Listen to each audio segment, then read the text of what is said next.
한국 언론의 이재명 테러 사건 보도를 참한다. 오태규 칼럼. 새해 벽두 이재명 더불어민주당 대표가 정치 테러를 당했습니다. 날카롭게 벼린 등산용 칼을 든 범인이 점프까지 하면서 이 대표의 목을 겨냥해 찌르는 끔찍한 동영상을 보고 충격과 경악을 금할 수 없었습니다. 그 자리에서 바로 이 대표의 목숨을 끊어놓겠다는 사리가 생생하게 느껴졌습니다. 살해에 실패한 범인은 현장에서 붙잡혔고 이 대표는 천운으로 목숨을 건졌습니다.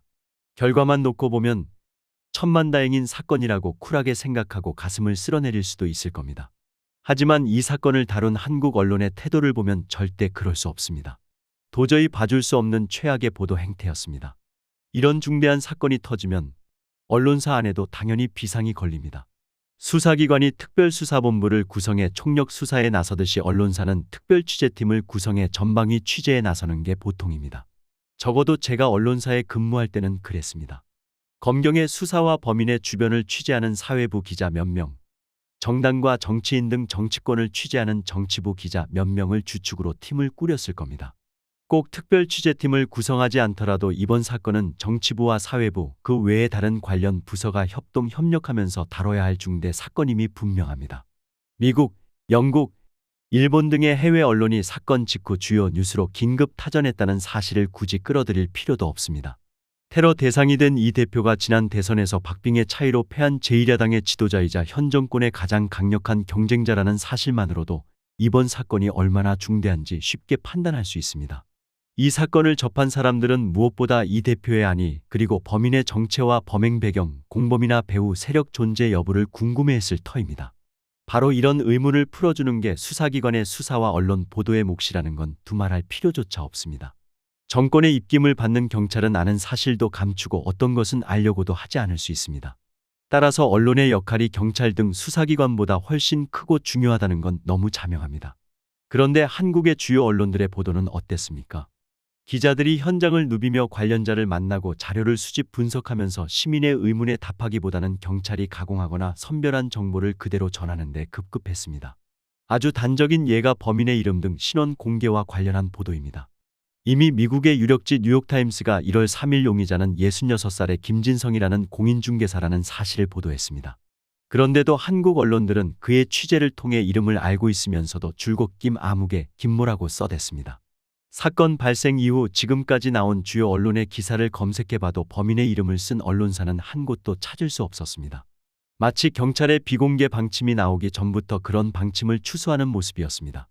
언제부터 한국의 언론사들이 정치 테러범의 신상 공개도 주체적으로 판단 결정하지 못하는 신세가 됐는지 서글플 따름입니다. 일부 언론사는 뉴욕타임스가 김 씨의 이름을 공개했다는 기사를 전하면서 이 신문이 밝힌 김진성이라는 이름 대신 김땡땡이라고 적었습니다. 그나마 그런 사실이라도 알려줬으니 잘했다고 칭찬해야 할지, 아버지를 아버지라고 부르지 못하는 홍길동식 보도 태도를 질타해야 할지 헷갈립니다. 코미디도 이런 코미디도 없다는 생각이 절로 납니다.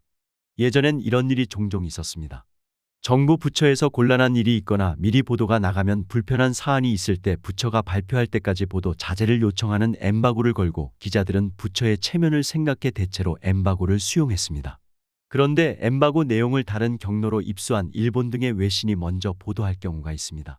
그러면 해당 부처 출입 기자들도 외신에 따르면이라는 전제를 붙여 엠바고 내용을 보도했습니다. 엠바고를 깨지 않는 외양을 취하면서 사실상 엠바고를 깨는 거죠. 이번 뉴욕타임스 전원 기사는 이런 수준에도 한참 못 미칩니다. 경찰과 검찰 등 수사기관의 방침을 금과옥조로 받드는 한국 언론의 습관이 이 정도까지 고질로 굳어졌나 하는 자괴감을 감추기 어렵습니다. 이러니 이번 사건의 가장 핵심이라고 할 수 있는 용의자의 남기는 말을 경찰이 비공개해도 언론들이 제대로 추궁하지도 못하는 것이 아닐까요? 남기는 말은 범인이 방조범이라고도 할 수 있는 그의 지인에게 범행 이후 공개해달라며 전해준 것이고 그 안에 범행 동기가 가장 잘 나와 있을 텐데도 말입니다. 정치 테러의 경우 범인의 당적이 가장 중요한 단서가 될 수 있는데도 경찰은 비공개 방침을 고수했고 언론은 충실하게 그에 따랐습니다. 언론이 무슨 경찰의 하부기관이라도 된다는 말입니까? 물론 언론들이 경찰의 비공개 방침에 비판의 목소리를 전혀 내지 않은 것은 아닙니다. 하지만 제대로 된 언론이라면 경찰의 비공개 결정을 비판하는 척하는 데 그치지 말고 치열한 취재를 통해 많은 사람이 정말 알고 싶어하는 내용을 스스로 밝혀내야 합니다. 범인의 남기는 말, 당적, 신상은 범행의 전모를 파악하는 주요 단서이자 많은 사람이 알고 싶어하는 사안들입니다. 경찰이 비공개한다고 언론마저 비공개하는 것은 언론이기를 포기하는 짓입니다. 경찰이 감출수록 오히려 언론은 더욱 열심히 파헤쳐야 합니다. 그게 바로 많은 사람이 언론에 기대하는 역할입니다. 이번 사건 관련 보도 중에서 최악의 보도는 부산대병원에서 서울대병원으로 이 대표를 이송한 것, 운송수단으로 헬기를 이용한 것을 문제 삼는 기사들입니다.